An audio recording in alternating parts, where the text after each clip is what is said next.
KTV Telugu, నేను సహస్ర. ఏళ్ల తరబడి సాగుతున్న ఎస్సీ వర్గీకరణ సమస్యపై సుప్రీంకోర్టు సంచలన తీర్పు వెలువరించింది. ఎస్సీలు అత్యంత వెనుకబడిన కులాలకు ప్రత్యేక రిజర్వేషన్ కల్పించడం రాజ్యాంగబద్ధమేనని స్పష్టం చేసింది. ఎస్టీ రిజర్వేషన్లకు కూడా ఇది వర్తిస్తుందని ప్రకటించింది.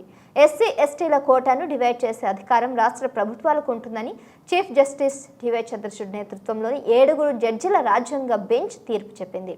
సిజేఐ సహా 6 జడ్జీలు వర్గీకరణకు సానుకూలంగా తీర్పు ఇవ్వగా, మరో జడ్జి జస్టిస్ భేలా త్రివేది మాత్రం వర్గీకరణ సాధ్యం కాదన్నారు. ఎస్సీ ఎస్టీలు అభివృద్ధి చెందిన క్రిమినల్ ఏఆర్ను గుర్తించడానికి రాష్ట్రాలు నిర్దిష్ట విధానాలు తీసుకురావాలని జస్టిస్ గవాయ్ సూచించారు. ఇక పంజాబ్ ప్రభుత్వం చేసిన ఎస్సీ వర్గీకరణ కేసు, ఇతర పిటిషన్లపై సుప్రీంకోర్టు ఈ తీర్పు చెప్పింది. వర్గీకరణకు అడ్డుగా ఉన్న ఈవి చిన్నయ్య కేసు తీర్పుకు కోర్టు పక్కన పెట్టింది. తాజా తీర్పు ప్రకారం ప్రభుత్వాలు వర్గీకరణకు సంబంధించి మార్గదర్శకాలు రూపొందించుకోవాలని కోర్టు తెలిపింది. అణగారిన వర్గాలకు మరిన్ని అవకాశాలు కల్పించేందుకు రిజర్వేషన్లు రాష్ట్రాలు సబ్ క్లాసిఫికేషన్ తీసుకోవచ్చని రాజ్యాంగంలోని 14వ ఆర్టికల్ దీనికి అనుమతిస్తుందని వివరించింది. వర్గీకరణ సమానత్వ సూత్రానికి వ్యతిరేకం కాదు. వివక్ష వల్ల ఎస్సీ ఎస్టీలు పైకి రాలేకపోతున్నారు. ఒక కులంలో వర్గీకరణ చేసుకోవడానికి రాజ్యాంగం అనుమతిస్తుంది. ఈవి చిన్నయ్య వర్సెస్ ఏపీ ప్రభుత్వ కేసులో సుప్రీంకోర్టు ఇచ్చిన తీర్పు వర్గీకరణకు విరుద్ధంగా ఉంది. అందుకే తీర్పును మేము వ్యతిరేకిస్తున్నాం. రాష్ట్రాలు ఉపవర్గీకరణ చేసుకోవడానికి అనుమతిస్తున్నాం. అయితే ఖచ్చితమైన డేటా ఆధారంగా నిర్ణయాలు తీసుకోవాలి. పక్షపాతం, రాజకీయ ప్రయోజనాల కోసం వర్గీకరణ చేయకూడదు అని తీర్పు రాసిన సిజేఐ ప్రకటించారు.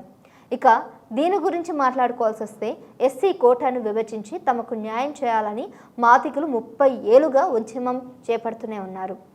దేశవ్యాప్తంగా పలు రాష్ట్రాల్లోనూ ఎస్సీ ఎస్టీ కోట సబ్ క్లాసిఫికేషన్ జరగాలని అణగారిన దళిత కులాలు కోరుతున్నాయి. ఆయా కులాలు అభివృద్ధి చెందిన ఉపకులాలు విద్య, ఉద్యోగాలు మెజారిటీ వాటా దక్కించుకుంటున్నాయని, తమకు కోట దక్కడం లేదని ఆందోళన వ్యక్తం చేస్తున్నాయి. దీంతో ఉమ్మడి ఏపీతో పాటు పంజాబ్ వంటి రాష్ట్రాలు వర్గీకరణ చేపట్టాయి.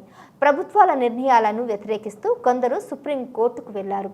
ఎస్సీ కోటాలో 50% వాల్మీకి మజహాబీ సిక్కు కులాలకు కేటాయిస్తూ పంజాబ్ ప్రభుత్వం 2006లో చట్టం చేసింది. దీన్ని పంజాబ్, హర్యానా హైకోర్టు 2010లో రద్దు చేసింది. ఈవి చిన్నయ్య వర్సెస్ ఆంధ్రప్రదేశ్ ప్రభుత్వం కేసులో వర్గీకరణ సాధ్యం కాదంటూ 2004లో సుప్రీంకోర్టు ఇచ్చిన తీర్పుకు పంజాబ్ చట్టం వ్యతిరేకంగా ఉందని హైకోర్టు తెలిపింది. ఎస్సీ జాబితాలో మార్పులు చేర్పులు చేసే అధికారం కేవలం పార్లమెంటుకు మాత్రమే ఉందని, అసెంబ్లీకు లేదని చిన్నయ్య కేసులో సుప్రీంకోర్టు చెప్పింది. వర్గీకరణకు ఈ తీర్పు పెద్ద అడ్డంకిగా ఉందని, దీన్ని సమీక్షించాలని కోర్టులో చాలా కేసులు దాఖలయ్యాయి. మాదిగ రిజర్వేషన్ పోరాట సమితి నాయకుడు మందకృష్ణ మాదిగ కూడా కేసు వేశారు దీనిపైన. ఇకపోతే వర్గీకరణ చెల్లదంటూ హైకోర్టు ఇచ్చిన తీర్పుపై పంజాబ్ ప్రభుత్వం సుప్రీంకోర్టుకు వెళ్ళింది. వర్గీకరణపై దాఖలైన 22 పిటిషన్లను పరిశీలించిన కోర్టు 2020లో విస్తృత బెంచ్కు బదిలీ చేసింది. సిజేఐ చంద్రచూడ్ నేతృత్వంలోని బెంచ్ దీనిపై ఫిబ్రవరిలో విచారణ జరిపింది.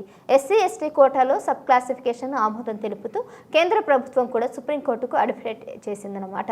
అన్ని వాదనలు విన్న తర్వాత కోర్టు వర్గీకరణకు గ్రీన్ సిగ్నల్ ఇచ్చింది.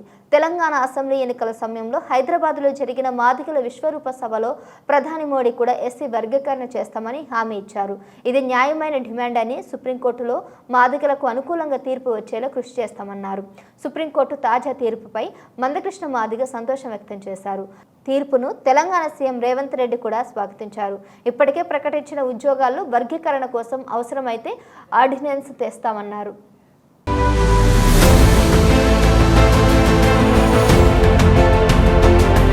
Please subscribe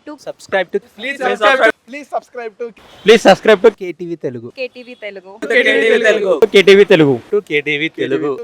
Telugu channel.